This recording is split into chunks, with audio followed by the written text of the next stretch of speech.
என்னமோ ஒண்ணு சொன்னாங்க. உளி விழலன்னா அம்மி இல்ல, உரல் குத்தலன்னா உம்மி. அப்படி இல்ல. உளி விழும் போது வழி நடந்த எந்த கல்லு சிலையாகாது. ஏர் விழும் போது கஷ்டம் நினைக்கிற எந்த நிலமும் விளைஞ்சு நிக்காது. இதுதான். உங்களுக்கு எப்படிங்க தெரியும்? அது உளியில ஆரம்பிக்கிற எந்த பழமொழியும் இப்படிதான் இருக்கும்னு படிச்சவங்களுக்கு தெரியாதா? அப்படிதான் படிக்கலாம். தெரியல. என்ன ஒரு மாதிரியா சந்தேகமா பாக்குற? இல்ல, கூட்டத்துக்கு போன மகாலட்சுமிக்கே சரியா சொல்ல தெரியல. நீங்க கரெக்டா சொல்றீங்களே. ஒருவேளை நீங்களும் கூட்டத்துக்கு போயிருப்பீங்களோன்னு நினைச்சேன்.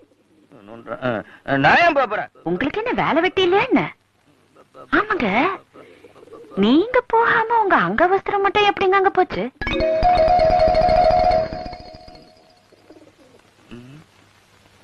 கூட்டத்துல கிடந்ததுன்னு கொடுத்தாங்க. அங்க வஸ்திரம்.